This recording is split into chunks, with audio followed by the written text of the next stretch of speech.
a dolorosa cena da Samaria, vamos encontrar, junto à casa de Simeão, uma pequena multidão de gente humilde que assiste, tomada de pavor, à cena tenebrosa.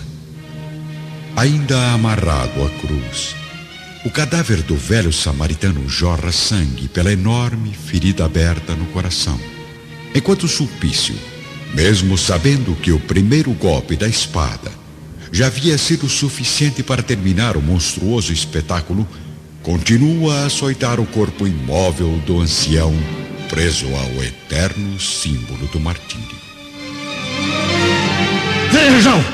Vejam como devem morrer os samaritanos caducos e os feiticeiros criminosos. Velho miserável, leva para os infernos mais esta lembrança! Tomado de uma fúria intraduzível, o guardião prossegue impiedosamente no açoite aos destroços da vítima, observado pelos olhares incrédulos e aterrorizados do povo da Samaria.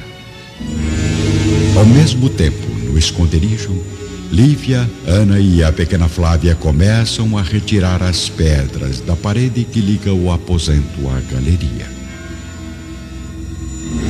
Vamos sair daqui, Ana! Precisamos fazer com que Sulpício interrompa este ato de loucura! Eu não entendo, senhora. Por que existem almas tão cruéis e impiedosas que sentem prazer em matar injustamente? Apenas o Messias tem o dom de responder a esta pergunta, minha amiga. Agora, só nos cabe enfrentar a ira deste assassino incontrolado para salvarmos o que resta do corpo de Simeão e organizarmos uma sepultura digna.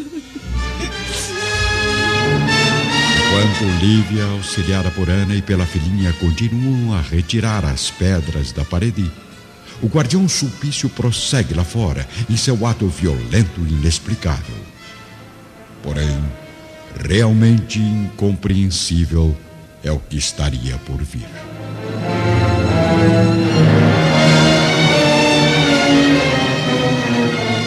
Seja lá pelo fato da cruz estar fincada a pouca profundidade do solo, seja pela punição das forças do mundo invisível, a verdade é que os movimentos contínuos e brutais do guardião, cravando a espada no cadáver inerte do samaritano, começam a abalar a base do enorme símbolo cristão que tomba ao chão na rapidez vertiginosa de um relâmpago.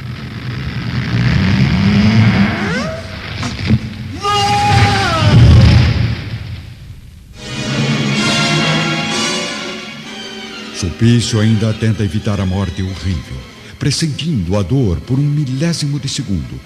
Mas o topo da cruz atinge sua cabeça em um só golpe, inutilizando qualquer tentativa de fuga. Atirado ao solo, com uma rapidez espantosa, o guardião não tem tempo de pronunciar sequer um último gemido. Pela base do crânio esfacelado, já escorrem os nervos sem vida do assassino, misturados ao sangue venenoso do pior carrasco da terra. Pelos deuses, meus amigos, aquela luz nos livrou da morte. Lentamente, um dos soldados se aproxima do corpo abatido pela cruz, notando que a boca do guardião ainda está aberta, porém não mais para os gritos da blasfêmia, enquanto da garganta avermelhada desce uma mistura de saliva e sangue, formando a baba repulsiva de um monstro derrotado, com os olhos incrivelmente abertos, como se fitassem para sempre no abismo do terror, uma interminável falange de fantasmas tenebrosos. Pelo profeta de Nazaré, a cruz de Simeão foi destruída. Fique aqui dentro, minha filha. Seus olhos não devem contemplar esta cena. Lívia, pálida de tanta perplexidade, mantém a pequena Flávia no interior da residência enquanto caminha com a serva Ana em direção ao local do massacre. Senhor dos céus, o que fizeram com meu pobre tio? Observando o espetáculo impressionante do cadáver de Simeão reduzido a uma massa de sangue, Ao lado de Sulpício, com o crânio completamente esmegalhado, as duas mulheres experimentam um pavor indefinível. Mas enquanto Ana se desfaz do clamor do pranto, Lívia consegue reunir forças no coração para restabelecer o equilíbrio geral. Ana, tenha coragem nesse momento tão angustiante. Lembre-se de que Jesus nos preparou para suportar dignamente mais esta prova dolorosa. Por favor, guarde Flávia contigo, enquanto eu vou providenciar o sepultamento do nosso nobre irmão. A passos rápidos, Lívia avança em direção à multidão exaltada, que aos poucos se aquieta com a sua passagem. Um dos soldados, tomado de veneração e respeito, atende à esposa do senador Lentulus. Vamos, centurião! Providencie logo o restabelecimento da ordem nesta casa, retirando esses cadáveres daqui! Senhora, sinto muito, mas não temos permissão para atender às suas ordens. Precisamos enviar um representante a Cafarnaum a fim de que o governador seja avisado destes acontecimentos. Eu não permitirei a retirada de nenhum soldado do vale enquanto estes corpos não forem sepultados. Se o teu governador possui um coração irracional, sinto-me agora na obrigação de proteger a paz das almas que contemplaram esta cena traumatizante e de pura covardia. Se a autoridade neste país conhece apenas a lei da crueldade, eu assumo a responsabilidade de sepultar dignamente este apóstolo venerado, assassinado com a colaboração da tua criminosa inconsciência. Mas, senhora, insisto que deveria consultar as autoridades. Certamente o governador Pilatos merece ser informado. De modo algum! Cumpra imediatamente a tarefa que lhe cabe, soldado. Depois terá permissão, com os demais centuriões, de retornarem a Cafarnaum, enviando a seguinte mensagem às autoridades da Judéia: quando o cérebro de um governo está envenenado, o coração dos governados padece do mesmo veneno destinado por um homem cruel e tenebroso chamado Pôncio Pilatos.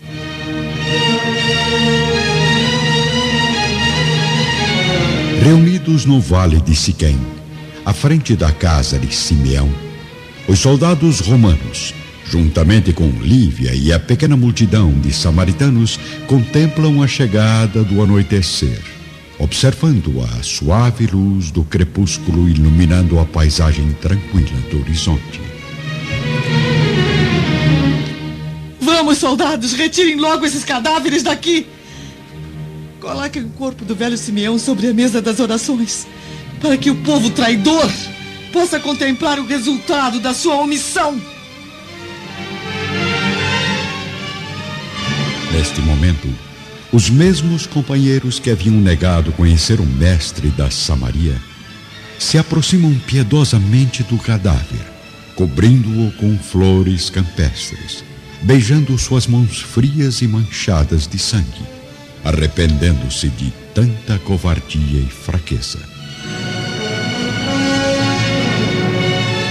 Agora, centuriões, retirem as pedras da galeria onde me abriguei contra a perversidade do seu chefe e comecem a preparar as sepulturas antes que anoiteça.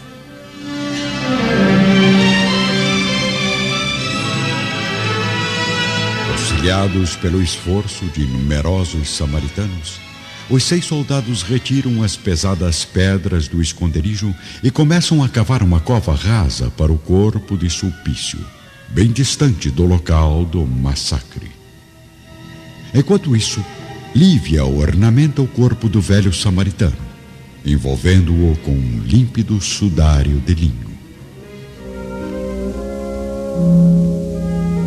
Vamos agora até a sede do Império, onde já brilham as primeiras constelações do firmamento. Aproveitando a escuridão no jardim do palácio da família Severus, o escravo Saul sai de seu aposento cautelosamente, transpondo o enorme pátio com agilidade e rapidez, levando oculta entre os panos da túnica a mensagem para André de Gioras. Preciso chegar logo ao porto antes que meu amigo judeu parta na última embarcação. Mas ao saltar o muro alto da residência e cair com desequilíbrio do lado de fora, Saul é surpreendido pelo capataz de confiança de Flamínio, o mesmo que o havia comprado no comércio de almas. Onde vai com tanta pressa, escravo fujão?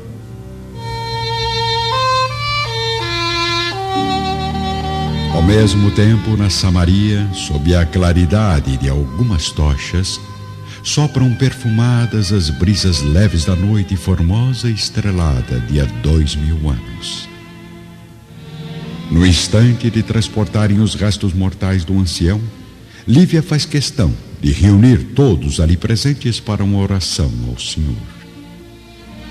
Ajoelhando-se junto ao banco humilde e tosco, onde tantas vezes sentou-se o velho apóstolo para transmitir as lições do profeta, a esposa do senador Lentulus comove até mesmo os soldados romanos, que acompanham com reverência as palavras da nobre senhora.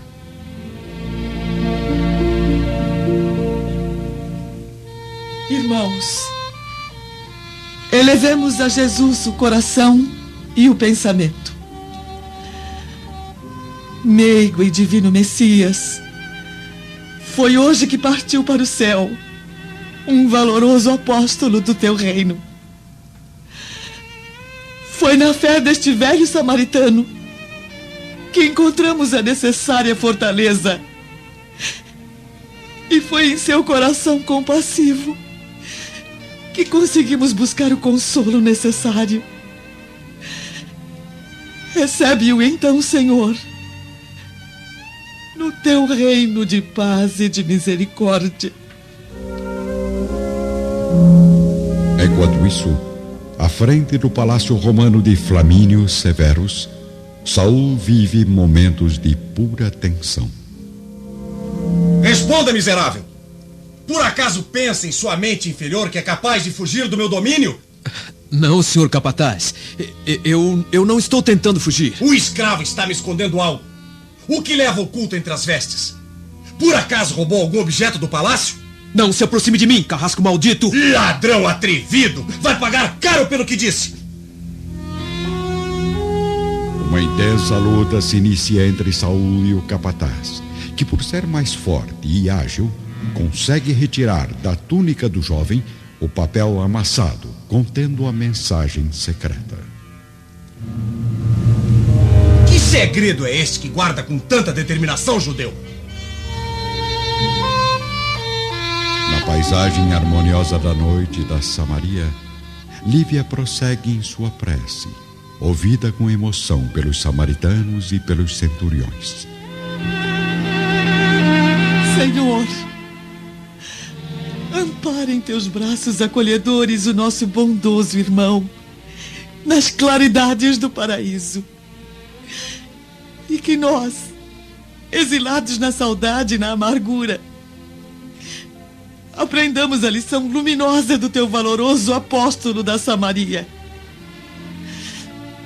Endereçamos igualmente nossa súplica pelo algoz, que não hesitou em menosprezar tuas leis de fraternidade e amor, martirizando um inocente, e que foi arrebatado pela morte para ser julgado no Tribunal Supremo. Quanto a nós, que permanecemos neste mundo cercado de ameaças e provações, ajuda-nos, Senhor, para que compreendamos e pratiquemos os teus ensinos.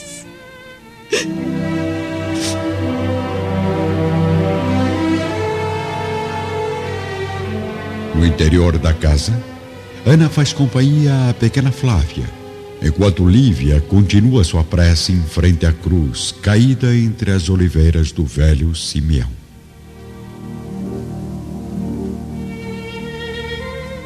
O que está vendo lá fora, Ana? Tudo parece tão silencioso. É incrível, Flavinha. Jamais imaginei que a senhora Lívia tivesse tanta força e coragem a ponto de comover os samaritanos e centuriões através de orações tão profundas. Só o papai não se comove mais com suas palavras carinhosas. Por que, Ana? Por que que os dois não estão mais unidos como antigamente.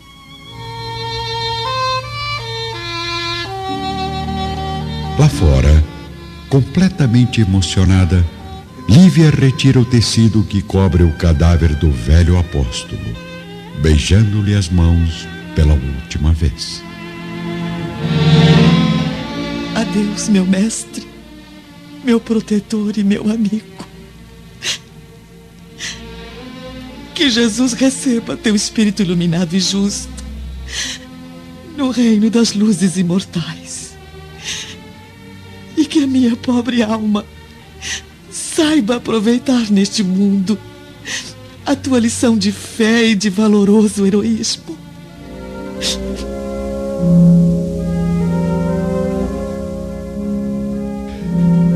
Simultaneamente, num beco deserto, próximo ao palácio da família Severus, Saul é levado energicamente pelo capataz em direção ao cárcere. Enfim, escravo, descobrirei a quem envia esta mensagem tão bem guardada. Jamais, seu verme! Não viverá o bastante para revelar o meu segredo!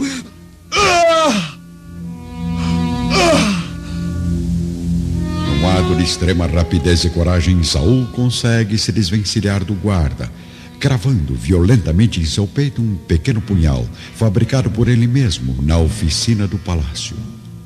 O capataz é pego de surpresa e não consegue reagir, desabando no chão frio e úmido da calçada deserta.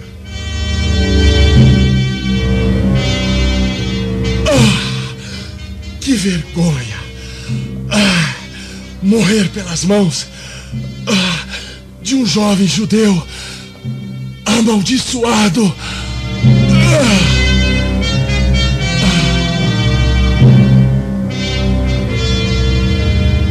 Na noite fria da capital do império, Saul abandona o corpo do capataz assassinado e parte em disparada, levando a mensagem manchada de sangue rumo ao porto da cidade.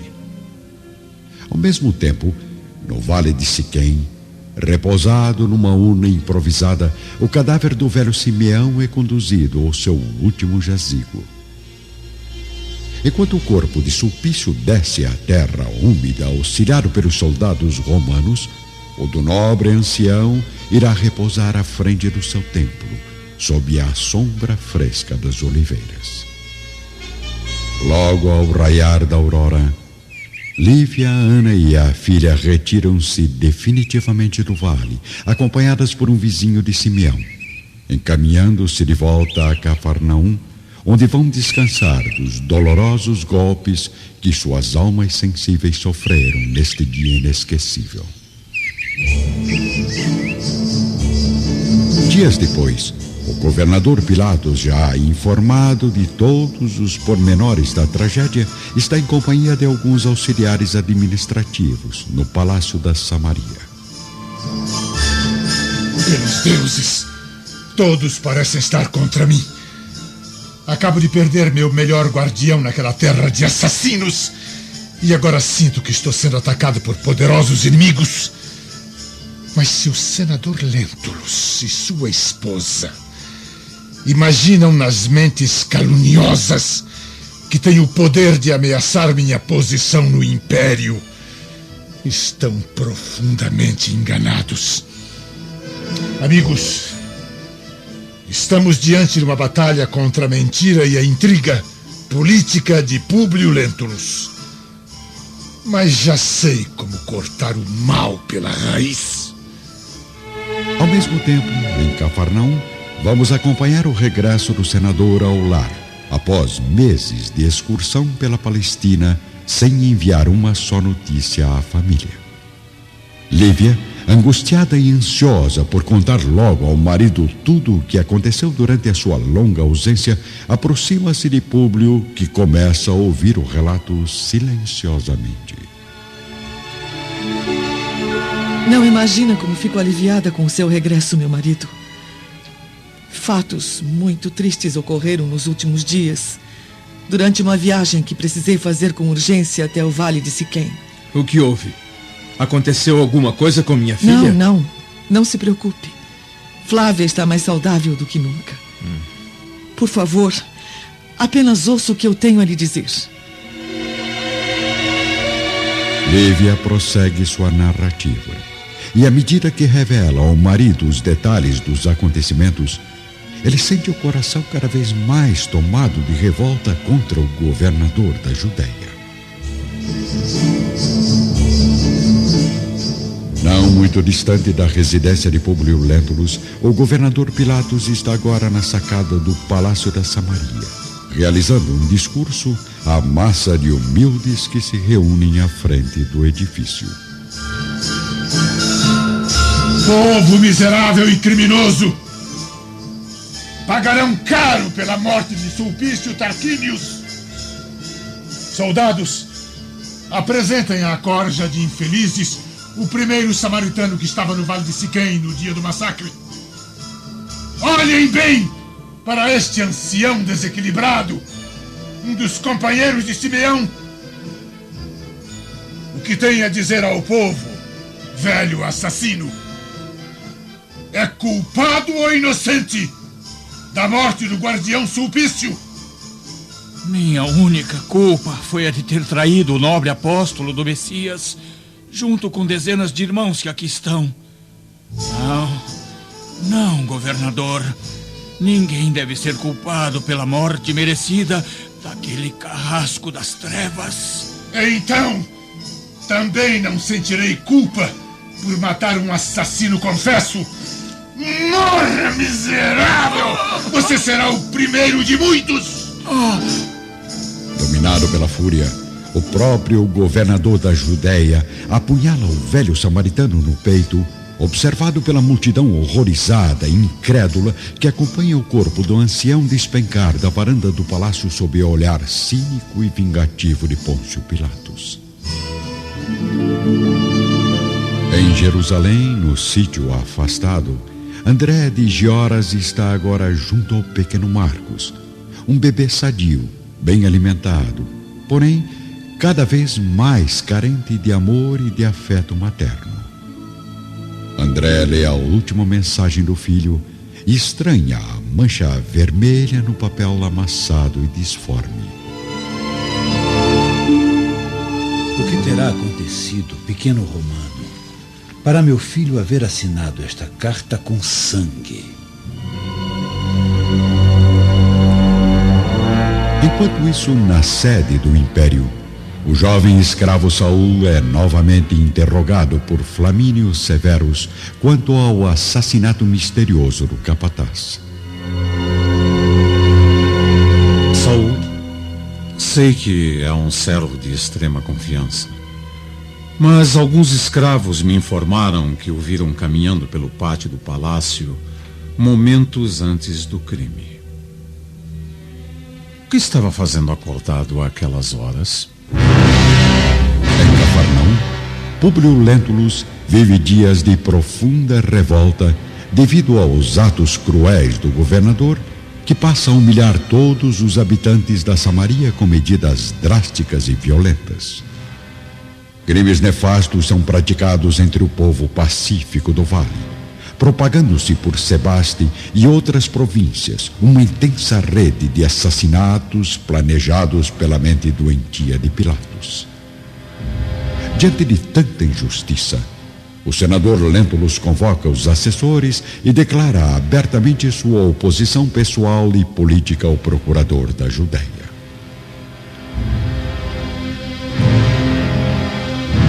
Amigos, não vacilemos um só segundo. Devemos fazer o possível para processar este malfeitor como quem persegue o mais impiedoso dos inimigos. Dispensando os companheiros, o senador permanece sozinho em seu gabinete, projetando na mente as consequências da sua decisão. Ao mesmo tempo, Lívia entra delicadamente, dirigindo-se com total reverência ao marido. Desculpe, Públio. Está muito ocupado. O senador não consegue resistir ao olhar sensibilizado da mulher angustiada, como se por alguns segundos esquecesse todas as provas de deslealdade e desejasse apenas acolhê-la nos braços. Mas Públio Lentulus é, acima de tudo, um fruto do seu tempo, da sua educação e do seu meio social. Por favor, meu marido, ouça minhas explicações ao menos uma vez. Sei que deve ter profundos motivos para não me aceitar como esposa. Mas conceda-me o direito de revelar tudo o que tenho guardado no coração e que, acredite, é a mais pura e singela verdade. Lívia, eu me alegro com a sua atitude e rogo aos deuses pela sua edificação. Seus atos simbolizam para mim a realidade da sua regeneração, depois da vergonhosa queda moral que pude ver com os meus próprios olhos. Mas, como sabe, a sua figura de esposa já não existe mais para mim. Contudo, respeito ainda a mãe dos meus filhos, sentindo-me confortado por saber que ela ostenta agora uma repulsa, ainda que tardia, por esse homem cruel, o qual pôde conhecer tão profundamente na intimidade do seu gabinete privado. Desiludida e torturada ainda mais no seu martírio moral, Lívia retorna ao lar, onde se ajoelha à frente da pequena cruz, com a alma completamente ferida pelo desânimo. Sozinha permanece no quarto por algumas horas, meditando angustiosamente. Mas no auge da sua comoção, percebe que a lembrança do humilde apóstolo da Samaria irradia uma luz branda e resplandecente em torno do crucifixo na parede. Filha, não esperes da terra a felicidade que o mundo não pode te oferecer. Espera, porém, o reino da misericórdia divina, porque nas moradas do Senhor há bastante luz para que floresçam as mais santificadas esperanças do teu coração maternal.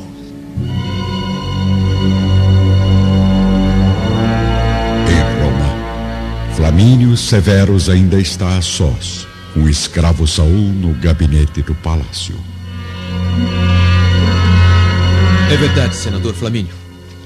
Realmente estava fora do meu aposento na noite em que o capataz foi assassinado. Eu não conseguia dormir devido aos ruídos insistentes de passos ligeiros nos corredores da residência. Então eu resolvi descobrir quem estava rondando silenciosamente a propriedade àquelas horas tão impróprias. E por acaso viu alguma coisa, rapaz? Sim. Notei que um dos servos se dirigia rapidamente ao muro do palácio, carregando uma trouxa de roupas e se preparando para a fuga. Tentei impedir que o criminoso saltasse para fora e creio que acabei ferindo sua perna com o meu punhal. E desde quando eu lhe dei ordens para andar armado dentro de minha casa? Desculpe, senhor. Como sabe, não sou adepto à violência. Mas tratava-se de uma situação de perigo e queria apenas defender a propriedade contra algum possível ladrão. Prossiga, judeu. E então, o que aconteceu depois? Bem, infelizmente, o escravo conseguiu fugir, mesmo com uma das pernas feridas. E quem é esse servo? Vamos, diga logo, pelos deuses! Não será difícil identificá-lo. Tenho quase certeza de que não está tão longe, pois fiz um corte profundo na carne amaldiçoada daquele assassino. Assassino? Certamente o capataz foi morto pelo escravo fujão. Por isso o aconselho, Sr. Flamínio, a organizar uma rigorosa investigação no interior do palácio. Enlouqueceu, judeu? Neste momento o criminoso já deve estar fora da capital. Talvez sim, talvez não. Às vezes, o lobo está mais próximo das ovelhas do que podemos imaginar. De volta a Cafarnaum, Lívia recebe na alma as últimas palavras do velho Simeão, contemplando o raio de luz ao redor do crucifixo abençoado pelo apóstolo. Não aguardes, pois, da terra mais que a coroa de espinhos do sacrifício. Neste mundo, todas as venturas são como neblinas distantes, que desfazem-se ao calor das paixões ou destroem-se ao sopro devastador das amarguras. Aos poucos, a intensa claridade milagrosa começa a desaparecer. Mas a esposa do senador não se surpreende com o fenômeno. Ciente da ressurreição de Jesus, Lívia tem agora a plena convicção de que ouviu a voz do Espírito redimido de Simeão, que voltou das luzes do reino sagrado para confortar seu coração abatido. Na noite seguinte, após haver convencido o patrão de que o assassino do capataz poderia estar ainda no palácio, o jovem Saul começa a executar o seu plano cruel e arriscado. Sozinho em seu aposento, ele afia a lâmina do punhal com uma pedra de mármore, tendo o rosto escondido por uma máscara de tecido negro. Agora vou mostrar para aquele verme qual é a raça inferior. Saul deixa o quarto, cautelosamente, caminhando como um felino à procura da caça, exibindo apenas os olhos brilhantes, vingativos, e com o resto do corpo oculto por uma sinistra túnica negra. Ele se dirige ao estábulo abandonado do palácio, onde o escravo rival costuma dormir sozinho, acomodado entre o feno macio. Aproximando-se da vítima em movimentos ágeis e determinados, o jovem judeu tem consciência de que não pode falhar. Iluminando a face do servo com uma vela, certifica-se de que é o mesmo que o insultou na sua chegada a Roma, defendendo a soberania de Públio Lentulus e menosprezando a raça judaica. Não há mais dúvidas. E no momento, Saul não tem escolha. Precisa encontrar logo um culpado pelo assassinato do capataz e a figura ideal está bem à sua frente. Uma faixa de tecido resistente é amarrada com rapidez na boca do escravo, enquanto uma punhalada rápida e certeira atinge sua perna direita. O servo ferido mal consegue observar um vulto negro sumir na paisagem, despertando violentamente de um sono tranquilo para um pesadelo insuportável e real. Saul retorna ao aposento sem ser notado por nenhum guardião. A vítima permanece em silêncio. Não consegue se livrar do pano amarrado entre os dentes, nem tem mais forças para reagir e gritar por socorro, pois acaba desmaiando de dor. Algumas semanas depois, o senador Lentulus continua recebendo constantemente a visita de samaritanos numerosos, que lhe solicitam enérgicas providências contra as injustiças de Pôncio Pilatos. O procurador da Judéia ainda está instalado no palácio da Samaria, ordenando assassinatos e proclamando a escravidão de vários elementos, em sinal de vingança pela morte de Sulpício Tarquínios. No dia seguinte, chega a Cafarnaum o professor romano da pequena Flávia, recebido com entusiasmo pelo senador, que recebe também uma notícia aguardada ansiosamente: o retorno de seu tio Sálvio com a família para a sede do governo imperial. Vamos encontrar então, neste momento, Sálvio e a esposa Fúvia no vasto salão da sua residência. Pelos deuses, Fúvia.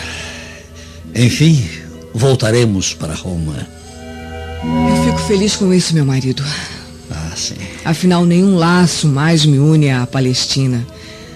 Vamos partir logo para a sede do Império. Eu quero esquecer as amargas lembranças dessa terra amaldiçoada. Não me diga que ainda está chocada com a morte do guardião Sulpício. Não posso acreditar que aquele homem tão forte, tão impetuoso, tenha se entregado à cruz dos samaritanos covardes. Mas por que, Sálvio? Por que logo Sulpício Tarquínios, quando existem tantas almas traidoras que realmente merecem o castigo dos deuses? Por acaso, Fúvia, Você está me fazendo uma confissão? Sim, meu marido. Creio que já está na hora de saber a verdade. Sim? Então diga. Diga com quem me traiu, esposa infiel. Eu fui cortejada inúmeras vezes por um homem, mas jamais ousei trair a sua honra. Esse indivíduo cruel, esse indivíduo indigno, é quem deveria certamente ter morrido no lugar do guardião. Sim. E quem é este miserável? Pôncio Pilatos.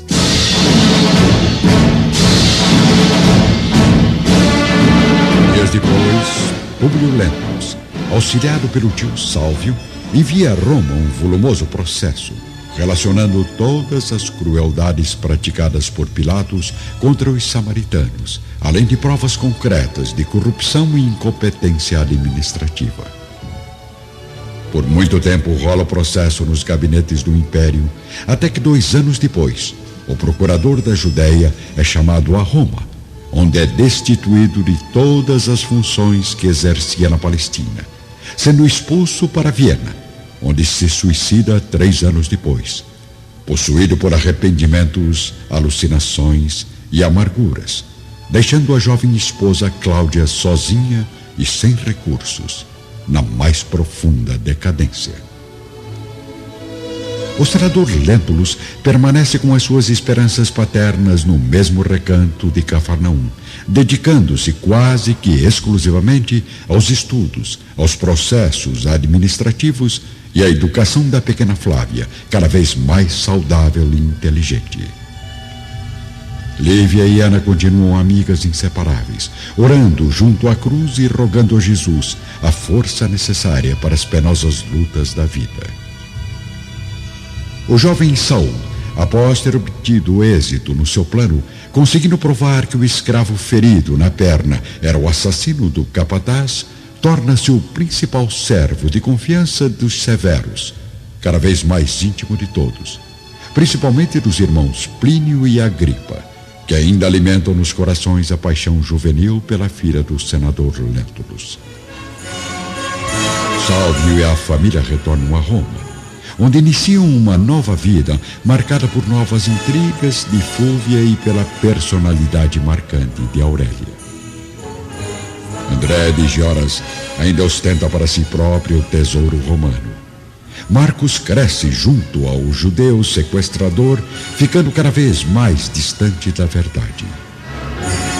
Enquanto a família Lentulus espera que o destino lhe traga novamente o sorriso encantador do filho desaparecido, deixemos passar mais de 10 anos sobre a dolorosa tranquilidade da vila de Cafarnaum. Mais de uma década que passa lentamente, através de dias tristes, noites silenciosas e futuros incertos.